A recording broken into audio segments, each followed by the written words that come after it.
Bienvenidos. El día de hoy queremos hablar de las encuestas electorales, este gran instrumento de la técnica que nos sirve valorar cómo van las campañas políticas, pero también puede ser un instrumento más de propaganda. Por eso queremos tener cuidado y en este programa queremos hablar lo que está detrás de las encuestas para convertirlo en un instrumento a favor de ejercer una ciudadanía responsable. ¿Qué es una encuesta electoral? En realidad es una bola de cristal. La encuesta, de acuerdo desde el punto de vista conceptual, es una investigación que se hace de opiniones y actitudes a una colectividad para conocer su opinión a través de una muestra que es una especie de definición reducida de una representación de esta sociedad.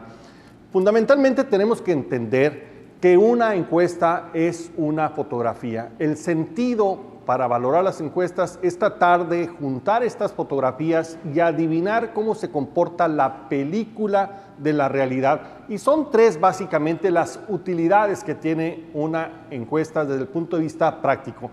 La primera es que sirve para definir los mejores candidatos para posiciones determinadas por parte de los partidos políticos. La segunda es que nos ayuda a elaborar la estrategia electoral de una campaña. Y la tercera, ir planteando cómo esta va evolucionando para hacer los cambios requeridos para obtener los mejores resultados. El día de hoy, pues, queremos hablar de las encuestas y para ello vamos a profundizar sobre este importante tema.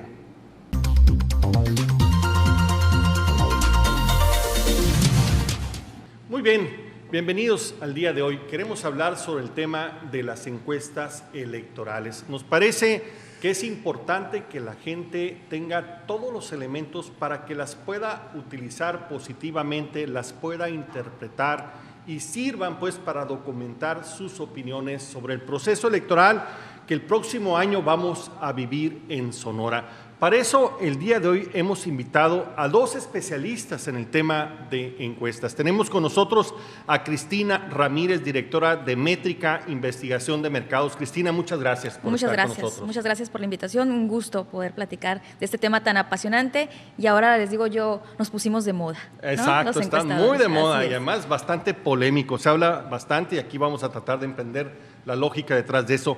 También tenemos con nosotros a Heriberto Tapia, director de TM Reporte. Heriberto, gracias por acompañarnos. Mucho gusto, encantado de estar de nuevo aquí contigo.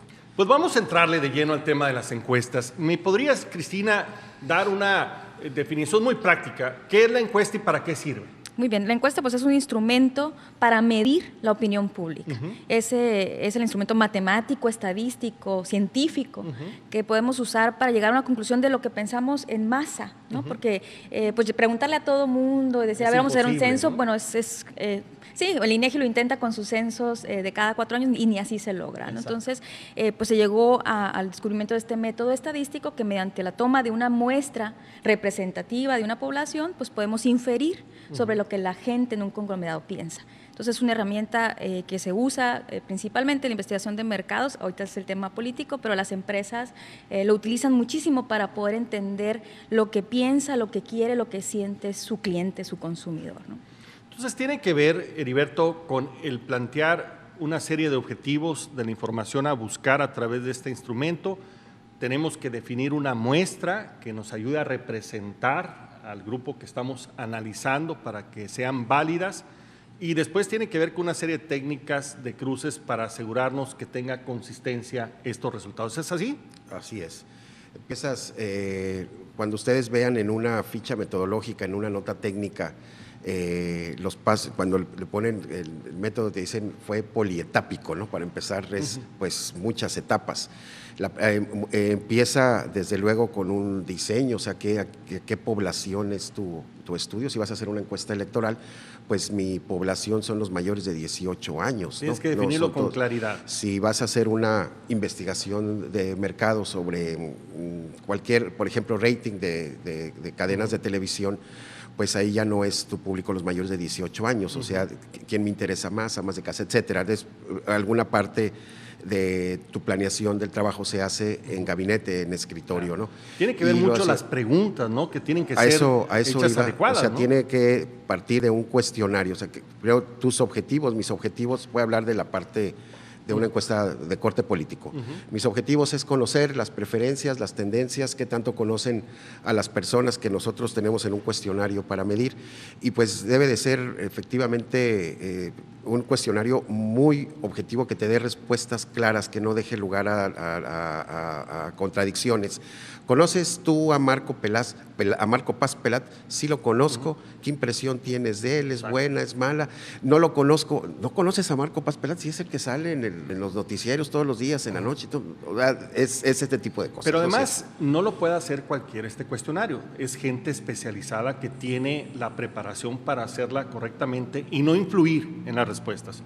No debes de influir absolutamente nada en la respuesta que tiene la gente, incluso cuando te ha pasado, cuando es contradictoria. O sea, en una parte de tu cuestionario tú le preguntas a una persona si se identifica con algún partido y te dice que sí, y resulta que después en las preguntas ya finales, que pueden ser de control para reforzar esa misma respuesta, te dice otra cosa. Entonces tú tienes que respetar absolutamente lo que esa persona te está diciendo. Es el primer punto. No cualquiera puede hacer encuestas. Se requiere una especialización, ¿no?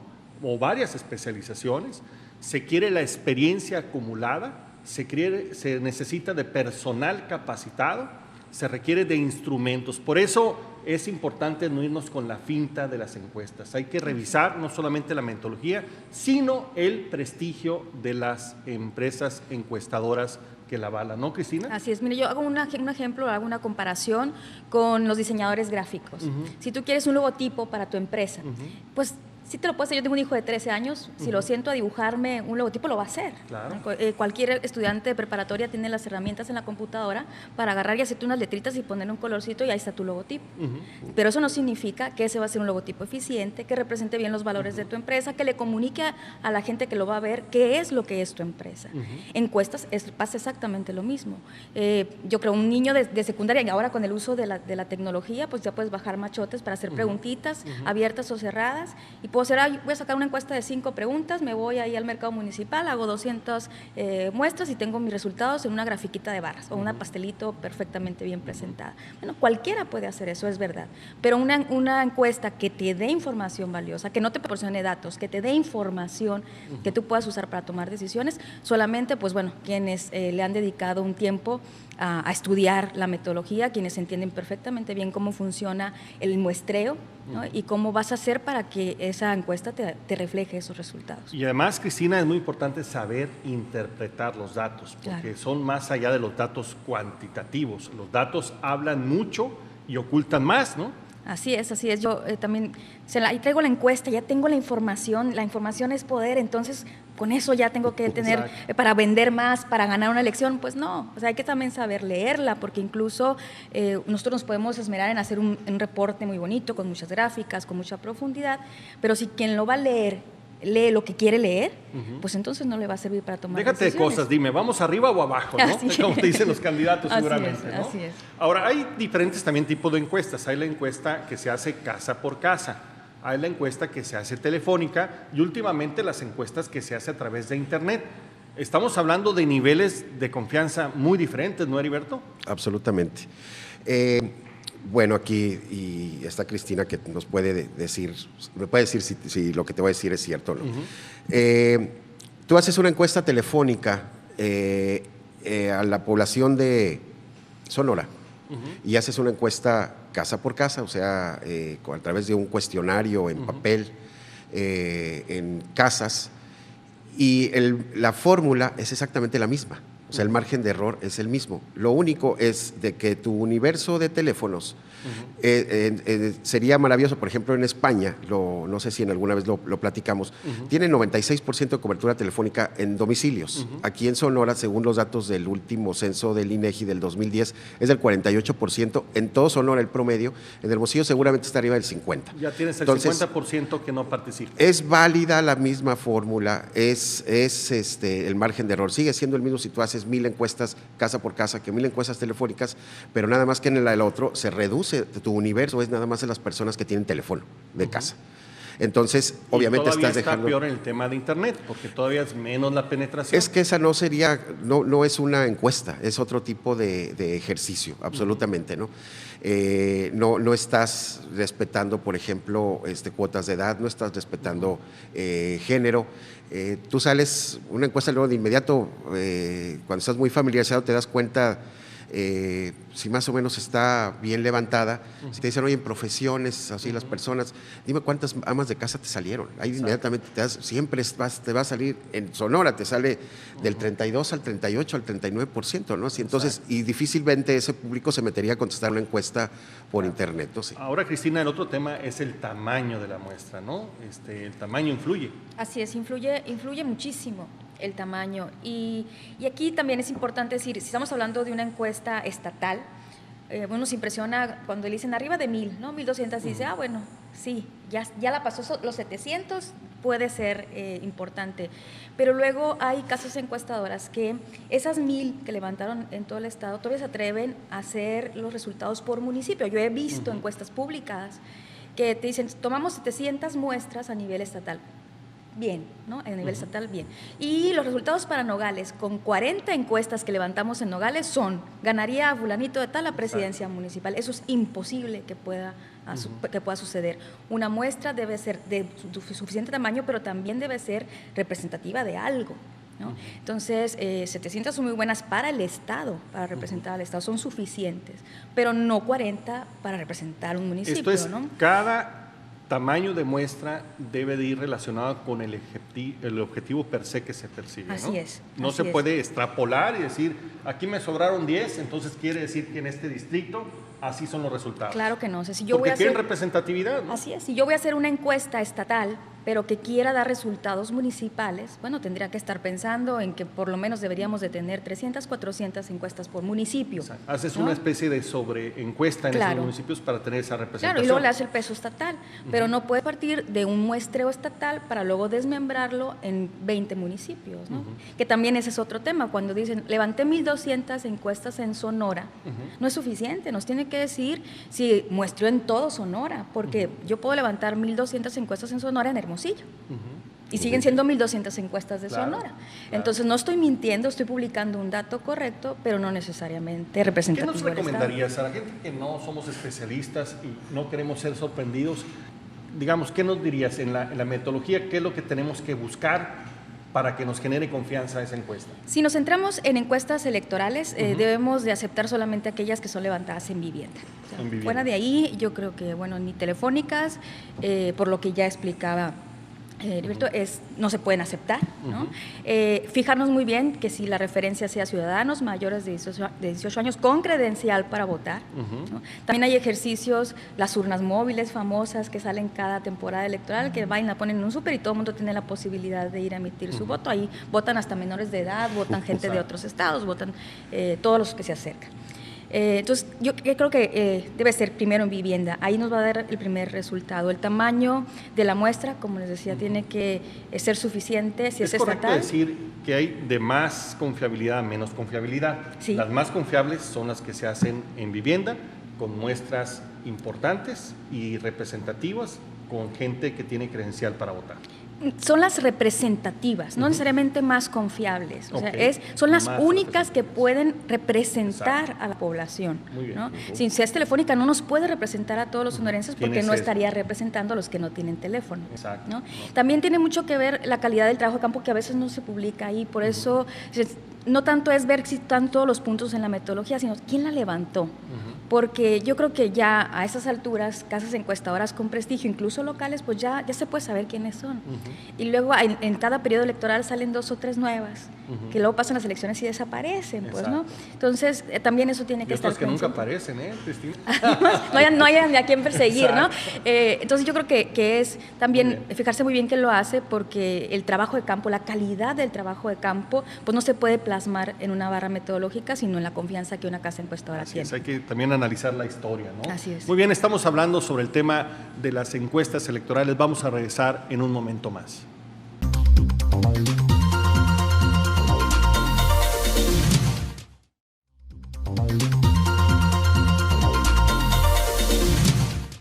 es una bronca, ¿no? Sí, porque lo que dice ella es muy importante, ¿no?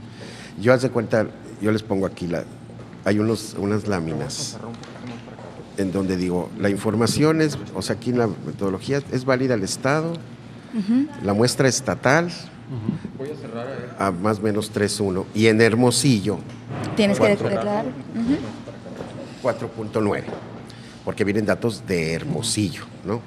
Entonces luego vienen unas, y luego las por ejemplo esta, no viene por,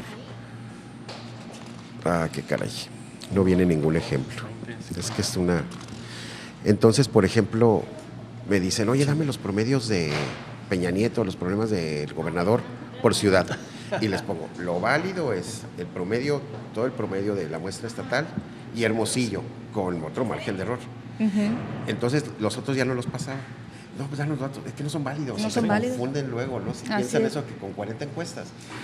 A mí, por ejemplo, me vas a oye, la vez pasada en Caborca salíamos así y ahora sabemos, es que son 40 encuestas. O sea, lo válido es la muestra estatal. Sí. Si no se puede, ¿no? Ahora, cada vez toman o debería tomar mayor peso estos instrumentos en la definición de la estrategia y su evaluación. Y eso significa que para obtenerlos se tiene que invertir, ¿no? Mucha gente piensa que con una sola encuesta es suficiente. No. O que después si las va sumando con otras pequeñas encuestas, o sea, es tan importante, o sea, es tan estratégico el instrumento que vale la pena la inversión porque te puede adelantar.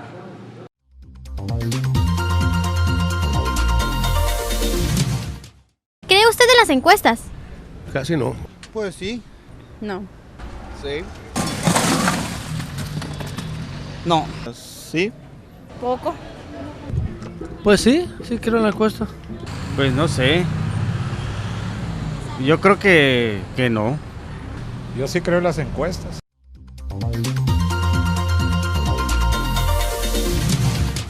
Muy bien, estamos de regreso para seguir platicando sobre el tema de las encuestas electorales y para eso invitamos el día de hoy a Cristina Ramírez, directora de Métrica, y Heriberto Tapia, director de TM Reporte. Ahora, también hay los datos que son más relevantes en una encuesta, que son los que, digamos, ayudan más para entender. ¿Cuáles serían estos, Cristina? ¿Cuáles son los datos que tú le darías más valor pues, en una encuesta? Bueno, definitivamente los más comunes o los que te ayudan Estamos a hablando de entender encuestas electorales, ¿no? Empezamos casi siempre todos por el conocimiento. O sea, hay que saber a quién estamos midiendo y qué tanto la gente a la que le estamos preguntando pues conoce a estos personajes que y estamos evaluando. Hay dos tipos, ¿no? Uno que es inducido y otro que es totalmente, sin inducirlo, ¿no? Así es, puede ser la pregunta abierta. Usted conoce a alguien que quiera ser presidente municipal, gobernador, diputado. Y ya las mismas personas van diciendo los nombres. Es bien importante también ahorita que hablábamos cómo se diseñan los cuestionarios, el orden en el que hace uno las preguntas influye mucho en los resultados. O sea, yo no le puedo preguntar a alguien antes, decir, ¿conoce a alguien que quiera ser gobernador? Y antes haberle preguntado qué opina de fulanito, de fulanito, de fulanito, pues porque iba a salir. Es una forma de ir manipulando, ¿no? Así es. Pero le quita validez. Le quita total validez. Así es. Entonces yo creo que el conocimiento, pero además del conocimiento, la opinión que tiene la gente de esta figura que estamos midiendo es muy importante. Yo oía discutir ahí a dos personas del mismo partido que decían, no, mi candidato es más conocido que el tuyo, ¿no? Y por lo tanto tiene más posibilidades de ganar. Y cuando me preguntaban, ¿verdad que eso dicen las encuestas? Pues yo decía, depende, porque ¿de qué sirve que me conozca el 99% si el 40% tiene una mala opinión mía?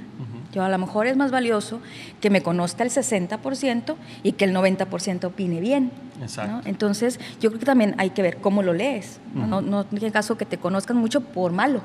¿no? Que te conozcan poco es por bueno. Esta es la parte, Heriberto, donde el valor agregado, la experiencia de las empresas hace diferencia en la interpretación de los datos, porque ahí es donde tú le puedes empezar a aconsejar temas de estrategia, ¿no? Si te conocen pocos y te conocen bien, pues ahí hay que invertirle para que te conozcan más y las posibilidades van a hacer que se muevan tus números a favor, pero si te conocen mal, aunque sean muchos, pues se va a reflejar, hay una relación directa, ¿no? Absolutamente. Y Esto es algo, el ejemplo más claro que a mí me viene así a la memoria es la campaña del 2006 de Felipe Calderón. O sea, Felipe Calderón empieza, según las encuestas que estaban circulando, en diciembre del 2005 en tercer lugar, ¿no? Cambia una vez su equipo, no le gusta al mes como los resultados que le están dando, lo cambia una segunda vez y es el equipo que lo hace triunfar. Y entonces eran en base a... Y ahí es cuando yo me entero por primera vez de que era la encuesta, el tracking famoso, pero era diario, o sea, diario, todos los días haciendo muestras. Platícanos eso del tracking para que empezar, conozca el público bien. Es una batería, o sea, las encuestas, una encuesta es una batería de preguntas a muchas personas. Un tracking es una batería de encuestas, son muchas encuestas y tú puedes hacer, voy a hacer un tracking mensual, pero en campaña que tú necesitas información al día, que tú cada vez que vas a un evento político, haces un anuncio, haces una promesa o un evento muy grande se te atraviesa, tú necesitas, tus equipos de campaña de estrategia necesitan medir día a día qué tanto se afectó o qué tanto te benefició una promesa de campaña. Entonces, es una manera de medirlo, así, ese es el... Y conforme van pasando los días se va haciendo más completa la representatividad del tracking, ¿no? Porque sí, se van acumulando, ¿no? Sí, por ejemplo, tú tienes una muestra, lo platico rapidísimo, yo sé que no es... por favor. Haz de cuenta, tu encuesta son 1,200 entrevistas, 1,200 personas.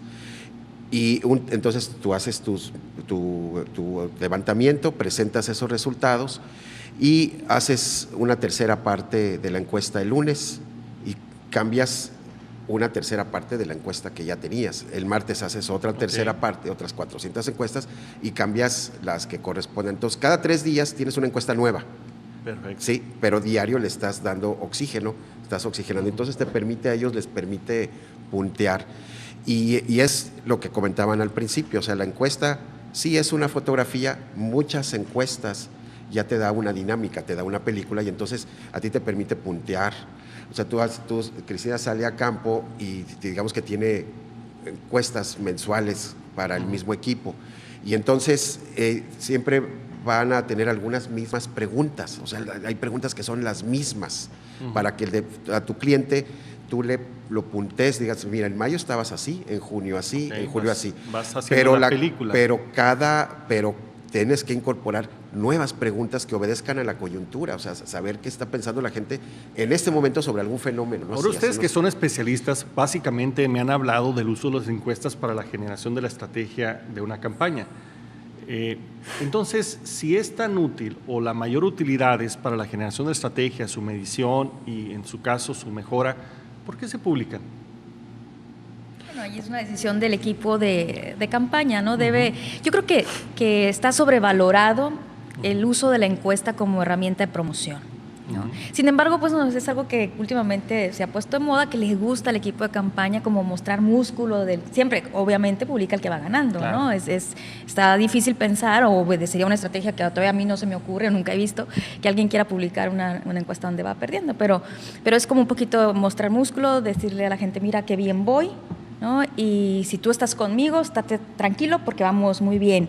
Y si no estás conmigo, pues piénsalo porque mira, los demás están opinando que yo voy a ganar. Entonces, creo que a eso obedece. Sin embargo, no solamente en México, en muchos países se ha estudiado el impacto que las encuestas pudieran tener en el cambio en la opinión pública y no se ha podido encontrar ninguna evidencia de que esto sea así. Pero sí ayuda, por ejemplo, para recaudar dinero, ¿no? Todos quieren estar con el ganador, entonces como que dice, bueno, si vas arriba, pues o vas subiendo, te voy a echar un montoncito más, te voy a apoyar más, ¿no? Claro, aunque todos le entendemos, o sea, todos entendemos que si yo estoy en un equipo de campaña y me presento con un empresario para lograr su apoyo, le voy a llevar una encuesta en la que voy ganando. Sí. Igual va a venir el otro candidato y también va a hacer lo mismo. Entonces, ahí es donde empezamos a tener nosotros los problemas de credibilidad. Hay que decirlo, es un servicio que se contrata a una empresa especializada y el que lo contrata, me imagino que dentro de lo que se formaliza, se queda con el derecho de publicar o no. ¿A qué me refiero? Puede que se estén haciendo muchas encuestas, no todas se publican y efectivamente, a veces los equipos de campaña publican las que les benefician. De hecho, Esas son mucho más las que no se publican. ¿Sí? Y yo creo que también la publicación, el que un equipo decida publicarla, es parte de la estrategia. Precisamente eso forma parte de alguna estrategia. Pero sí son mucho más las que no se publican. Oye, Heriberto, No sé. siempre me llamó la atención una pregunta que se hace. Dice, ¿usted por quién votaría y usted quién cree que va a ganar? Y me sorprende porque los resultados son diferentes. ¿Cuál es la diferencia? Es una percepción, es un fenómeno de percepción. Y pasa muy, muy seguido y te sirve a ti como encuestador para contrastar, ¿no? Nada más. Fíjate que en la encuesta pasada, a los que votaron por el partido A, les pregunté por qué partido votó en las pasadas elecciones. En el partido A, ahora el partido B trae unos votos de regreso, de los que antes votaron en el partido A, ahora algunos están en el partido B. Y luego les vuelves a preguntar, oiga, ¿y usted quién cree que va a ganar? Es lo que ellos en ese momento están percibiendo. Lo que demuestra lo que Cristina dijo hace un momento, que las encuestas están muy sobrevaluadas y hay artículos especializados y sobre todo después de lo que pasó en el 2012, hay gran cantidad sobre todo de Roy Campos, que dijo que está demostrado que las encuestas no tienen ninguna influencia, menos en los que ya decidieron. Si tú ya decidiste por quién votar, los resultados de una encuesta donde tu candidato va abajo no te modifica esa intención que tú traes. Y a los que están indecisos, la verdad es que los mueve poco el resultado o sea, tienen poca influencia. O sea, y se está manejando mucho cada vez más como una especie de estrategia política, ¿no? Claro. Ahora, Cristina, el otro dato es que se hace la pregunta de quienes tienen una preferencia a favor o en contra y otros dicen que no se sabe. Hay algo que le llaman el resultado efectivo, ¿no? Eso se elimina, ¿no? Para efecto porque la gente que no sabe se supone que no votaría tampoco, ¿no? Así es, se tiene que aislar para la hora de dar un resultado de partido contra partido, porque otra de las preguntas es esa, ¿no? ¿Por quién votaría? Podemos hacerlo por partidos, podemos hacerlo por personas, que también es distinto la manera en la que la gente contesta. Es distinto cuando le preguntas y te ve que lo anotas, a cuando le das una boleta, una simulada, una boleta electoral y lo marca en secreto y te lo guarda. Entonces, hay muchas maneras de preguntarlo. Y sí, hay que ver los resultados aislándolos, no sé, ¿no? Pero además también hay otras preguntas que te ayudan a aislarlos un poquito más, porque que yo te diga que votaría por X persona, hay otra batería que te dice, ¿qué tan seguro estás de que vas a ir a votar? ¿No? Pues fíjate que muy seguro, pues no, creo que no. Pues yo votaría por él, pero la verdad es que no voy a ir ni voy a estar en la ciudad. Entonces tú puedes decir, los puedo quitar y hacer otra corrida de datos para acercarme un poquito más a la realidad. A fin de cuentas, pues nuestras encuestas ya hasta el final están sacando 11, 12, 15% de indecisos y a la hora de ir a votar, vota el 53% de los listados nominales. Entonces hay una diferencia. Claro.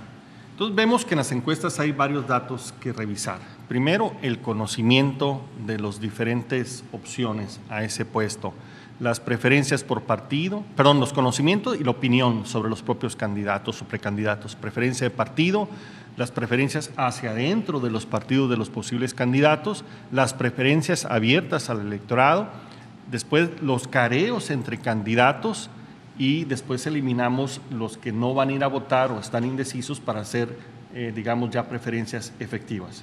Son todos estos detalles que hay que revisar y después ver la consistencia entre ellos, ¿no? Hacer los cruces para que tengan una explicación lógica, ¿no?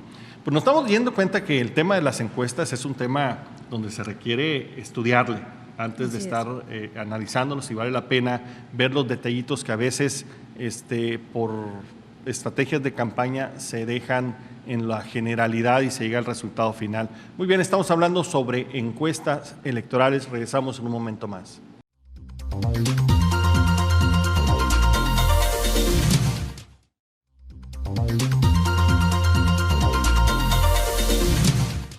En términos generales, ¿qué se ve con las encuestas más allá de los resultados? ¿Qué se ve?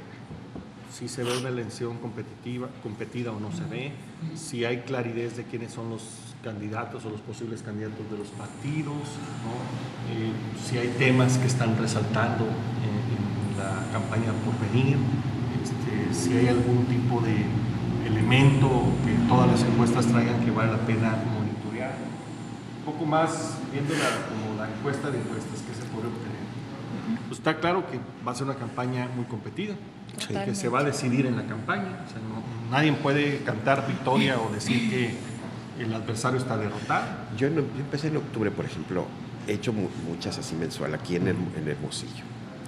En octubre del año pasado, el Maloro le sacaba como 18 puntos a María Dolores y más le sacaba a Damián. Y empezaron a cerrar. Y Damián cerró fuertísimo. Damián dejó atrás. Y ahorita en la última, sí, una encuesta era, el Maloro ya estaba 3 puntos arriba de Damián. O sea, tú dices, con los datos que yo tengo de octubre, que esto es muy cambiante, pero en octubre estaba 20 puntos arriba. En octubre de hace un año, también que obedece al clima que había, la tenencia, todo eso, que el PRI no hizo nada, y todo eso. Puede cambiar la historia. Te cambia muchas cosas. El evento, no sé si te lo han puesto de ejemplo, lo pone de ejemplo Roy Campos. A él le pasó, en Jalisco. Hacen encuestas en enero, febrero, por ahí no me acuerdo, y muy bien el candidato del PRI, todo eso. Después vienen un evento que lo movió todo, fue lo de la explosión esa de las alcantarillas que hubo allá, no sé qué, no eran del drenaje, ¿no? Sí. Que había gasolina y todo eso, y cambió la cosa.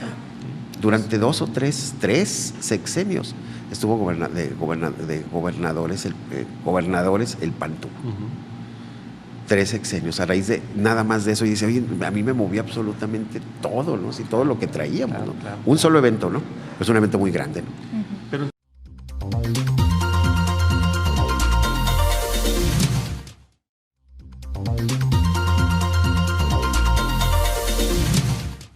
muy bien, estamos de regreso, estamos hablando sobre las encuestas electorales con Cristina Ramírez y Heriberto Tapia, y estamos por cerrar, este es el último bloque, y quisiéramos aprovechar, más allá de los resultados específicos de la encuesta de Metosky, Verumen, etcétera, ¿cuáles podrían ser sus conclusiones generales de los datos ahorita exhibidos? Cristina, ¿qué podrías tú tratar de después de analizarlas, podernos adelantar? ¿Cómo ves tú el proceso 2015? Bueno, creo que vamos a tener un proceso competido, y eso no nomás lo dicen las encuestas, también en el ambiente se ve al interior de los partidos. Todas las encuestas la que pongamos en la mesa analiza que va a haber 2 partidos, los que van a disputarse. Entre dos. Yo creo que va a ser en general en el estado, en la mayoría de sus municipios, todas las candidaturas se van a definir entre dos partidos. Creo que si lo analizamos así por separado, para el PAN, ahorita lo que dice es que está muy claro en quién será su candidato a gobernador. Ahí creo que todas las encuestas muestran que no hay muchas opciones para el partido.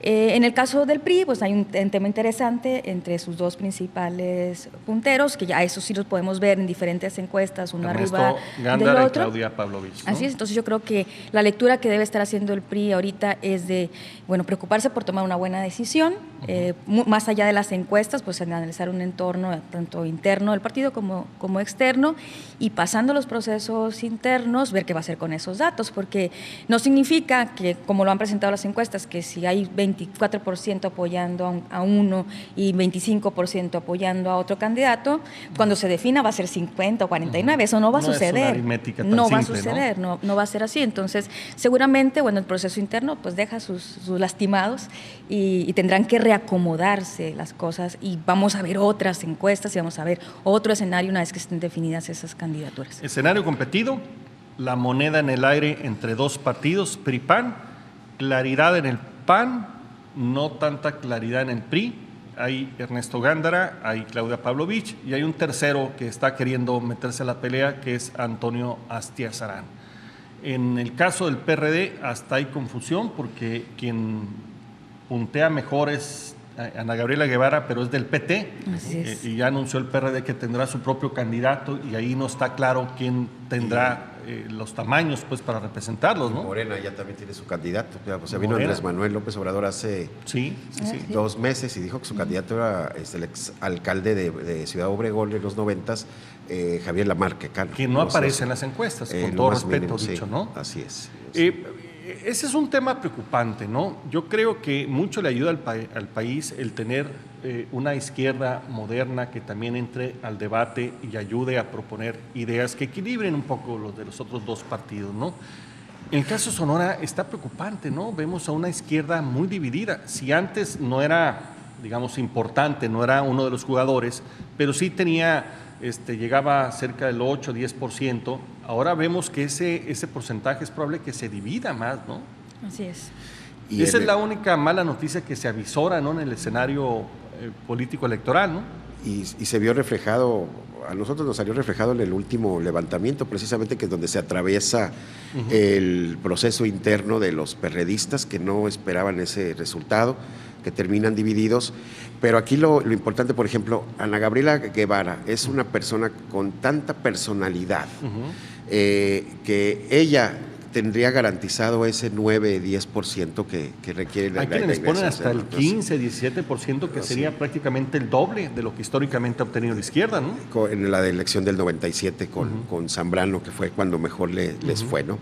Tuvieron cerca de 200,000 votos, que sería, pues Ana Gabriela Guevara tuvo más de 100,000, no recuerdo con exactitud, pero tuvo bastante. O sea, ella es una personalidad muy fuerte, ella digamos que podría salvar el barco. Si ¿no? participara Ana Gabriela, ¿podría ser un elemento de diferencia en la competencia PRI-PAN?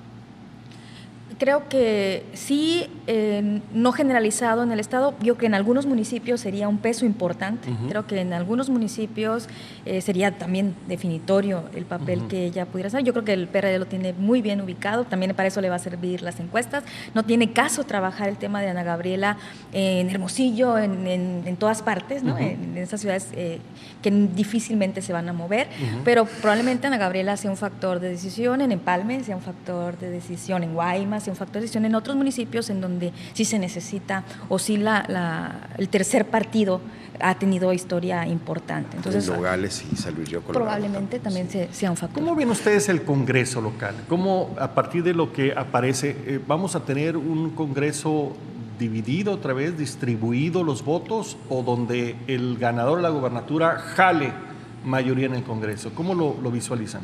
Yo creo que no, yo creo que son diferentes situaciones. La gente sí diferencia. Creo el 2012 pasado, a todos los que analizamos esas elecciones nos dieron datos muy importantes, muy distintos a los que marca normalmente la historia en el tema de diputados y candidaturas a alcaldes, por ejemplo.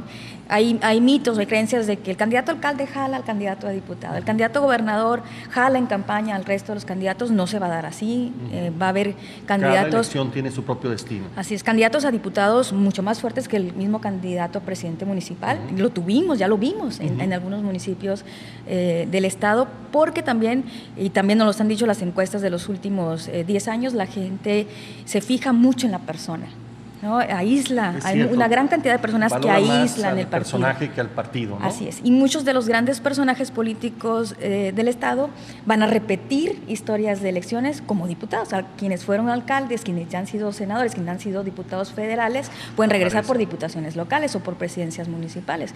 También hay que sumarle la experiencia que ya tienen en campaña, ¿no? ¿Cómo ves, Heriberto, tú el tema de la participación? ¿Tú crees que vamos a llegar a niveles de participación históricos o vamos a conservarnos más o menos igual a la media, que 50% por ahí? A mí me gustaría que hubiera más participación, pero si partimos del precedente, la verdad es de que no esperamos que pase arriba del 62-63% de la participación.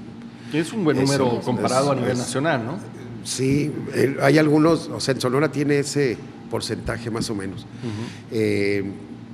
Lo triste, por ejemplo, la última elección, que fue también para ayuntamientos y Congreso local en Coahuila, creo que fue menos del 27% sí, hay unas de la cosas gente. que son realmente vergonzosas, ¿no? Arriba del, o sea, en Sonora, no recuerdo con exactitud la participación, el porcentaje pasado, pero fue arribita del 50%. El hecho de que sea competida ayuda, ¿no?, a que la gente participe más, ¿no?, porque sabe que puede ser la diferencia. Así es, sin embargo, un proceso complicado que por ahí hay gente que se atreve a decir que hasta violento puede resultar, pues también disminuye el grado de participación.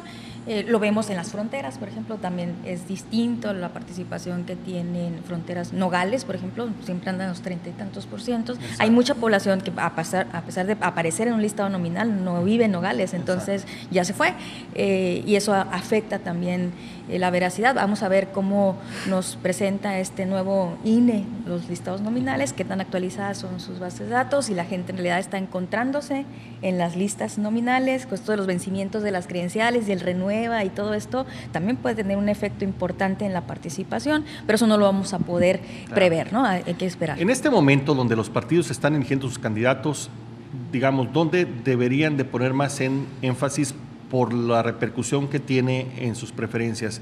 ¿En escoger a los mejores candidatos, en buscar la unidad interna, en hacer la mejor negociación? ¿Cuál debería ser? ¿Presentar los mejores candidatos? Creo que sí, indiscutiblemente el proceso es abierto. Al final de cuentas, una elección es con toda la población. Hay que presentar candidatos competitivos, sin que eso signifique que el competitivo sea el que gane en este momento. Competitivo es aquel que te presenta buenos números en todos, en conocimiento, en intención de voto, pero además que puedes moldear y trabajar propuestas que convence a la gente, que tú sabes que lo presentas en un evento, habla y deja gente convencida, porque si me conocen por televisión, si me conocen por ahí por un trabajo anterior a la campaña, no significa que si yo presento propuestas para ser gobernador, pues me lo vayan a creer, ¿no? Claro. Entonces creo que es mucho más complejo que ver quién va ganando ahorita. Y Heriberto, ¿cómo podrías caracterizar al votante sonorense? ¿Cuáles son sus particularidades? ¿Cómo es? ¿Es uno informado? ¿Es uno que vota por el candidato más que por el partido, o el partido más que el candidato? ¿Es alguien que observa, que detiene su decisión hasta el final, o es, digamos, fiel a la marca? ¿Cómo lo podrías caracterizar? Ok, me sería muy difícil, o sea, resumirlo, o sea, sí, tener un perfil del votante, pero se ve mucha participación. Lo que sí puedo decir es mucho joven, más del 30% de los 18 años a los 35 años. ¿Ellos van a definir la elección, los jóvenes? Bueno, en la elección pasada están publicados en la página de tanto el INE, el IFE, lo que era el IFE, y el Instituto Estatal Electoral tenían todavía, la de la elección pasada no lo he visto, tenían publicados los porcentajes de votación por grupos de edad, y los jóvenes no votaron, no votan, ¿no? Las mujeres, 51%, son casi el 51% o sea, son un poquito más de la mitad respecto de los hombres. Informados, les voy a decir, según a lo que nosotros nos sale, las amas de casa son personas informadas, son personas sobre todo de más allá, o sea, se fijan en las personas. Una tercera parte de los que te contestan ahorita, que no se identifican con ningún partido y que piensan votar movidos por el candidato, pues eso te dice que ese es el mercado electoral. O sea, de hecho, en una campaña tú no sales a hacer campaña por los votantes de otro partido, sino por los que están indecisos, y es una tercera parte. Esa es la tercera parte. Y esa parte, y otro, agregando de la primero que dijo hace rato Cristina, y es cierto, tanto Javier Gándara, el candidato del PAN, como los dos del PRI, los dos senadores del PRI, con altísimo conocimiento de nombre, francamente sin nada de carga negativa. O sea, están muy bien vistos por la gente. Entonces, aquí sí no habría sorpresas, ¿no? O sea, si son cualquiera de ellos tres, no hay sorpresas. Claro, hay otros que están ahí compitiendo y todo eso, que también bien calificados, pero por primera vez en mucho tiempo yo estoy viendo así personas que van a competir, que tienen poca carga negativa, ¿no? O sea, que no nos ha... Pues, acuérdense, en una elección, Andrés Manuel López Obrador tenía... Antes del 2012, como por ahí del 2010, le hicieron una medición y salían números negativos, o sea, eran más los números negativos que los positivos que tenía, de las personas que lo conocen. Entonces, aquí esa parte, por lo menos hay una buena garantía de que son competidores. La conclusión que podemos llegar a este primer programa de análisis de las encuestas es que vamos a tener una elección muy competida, donde la moneda está en el aire, depende de los candidatos y depende de su desempeño en las campañas, cómo se dan los resultados, y que cada elección será diferente. ¿no? Así es. Cada elección, el de presidente municipal va a ser diferente a la de gobernador va a ser diferente al de diputado federal o local. Entonces, cada quien tiene que hacer un desempeño propio, ¿no? Demostrar que tiene la mejor capacidad para representar al cargo que se está en juego. Muy bien, el día de hoy hablamos sobre el tema de las encuestas electorales con Cristina Ramírez y con Heriberto Tapia.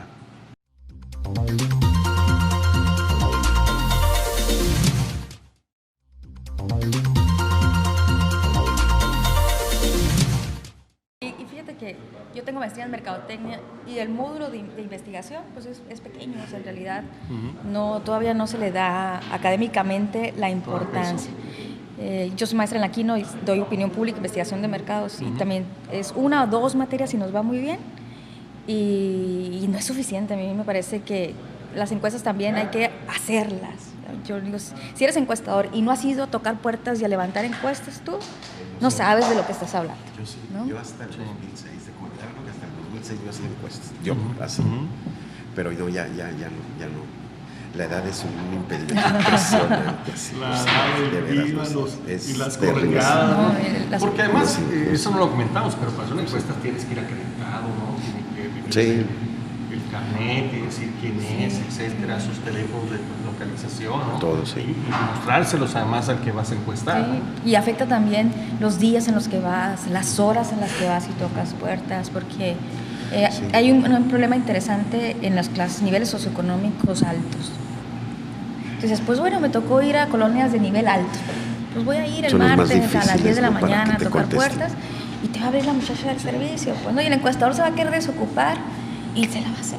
Es una bronca controlar a los equipos de campo, ¿verdad? Ahí, Sí. está el detalle, diría que ahí está el secreto. O sea, Porque hasta ellos mismos se pueden pervertir, ya sea por flojera o también por dinero. Es decir, los equipos pueden decir, ya los localicé y pues ahí Sí, sí, ayúdame, sí. ¿no? Te tienes que dispersar muy bien el número de encuestas que hace un encuestador. Oye, ¿y para cómo eso. está ahí tienes que estar constantemente cambiando? ¿No hay mucho cambio de personal? Y hay encuestadores que tú ya los conoces a tu equipo.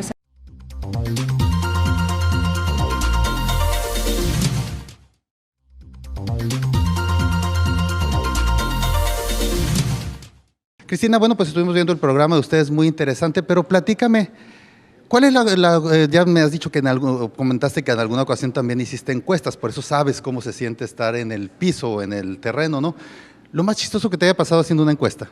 Uy, no, o sea, han pasado muchas historias. Yo les digo a los encuestadores que la herramienta más útil, y a veces tomamos algunas fotos, les tomo fotos a las piedras. Esa es la herramienta más útil del encuestador, porque con esa tocamos las puertas. Pues hay de todo, y de cosas bonitas y no tan bonitas. Los perros nos corretean, nos confunden. La gente, de repente hay colonias un poquito conflictivas en donde a veces tenemos que hasta pedir permiso para poder circular por las calles. Bueno, es un trabajo muy bonito, claro, no tan bonito en agosto, ¿verdad? A las 2 de la tarde pues no es tan cómodo encuestar, pero te deja mucha satisfacción. Yo creo, por rutina, nosotros en Métrica, el 10% de la muestra siempre la tomamos, incluso yo misma o pues la gente, el coordinador operativo, para estar siempre en contacto y saber, vivir lo que está sucediendo en la calle, porque la experiencia del encuestador también ayuda a mejorar siempre el trabajo de campo. Te lo agradezco mucho. Gracias.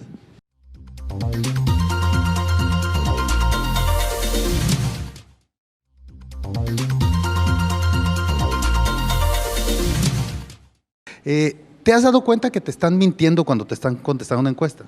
A veces sí, sí es evidente, o a veces que como que están muy incómodos contestando, sobre todo en la parte ya cuando les empiezas a preguntar sobre preferencias políticas. Algunas personas empiezan a mostrarse demasiado incómodos. Desde luego es una encuesta que no sirve, ¿no? Era lo que te iba a preguntar. ¿Y eso lo decides tú? ¿Quién decide que esa no se mete al...? El coordinador, el encuestador tiene que reportarlo y tiene que comentárselo, o sea, al coordinador. Nosotros, un coordinador trae entre 3 a 6 personas, dependiendo los lugares en donde andan. Y es una persona muy importante en el levantamiento, porque es la persona que trae los mapas, porque no es ir a cualquier lugar, o sea, se selecciona los lugares en donde vas a ir, se les seleccionan las secciones se seleccionan las manzanas. Entonces, él trae los mapas, él es el que trae la revisión y es una persona muy importante para nosotros en el engranaje del levantamiento. Te agradezco mucho. Al contrario. Sí. Buenos días.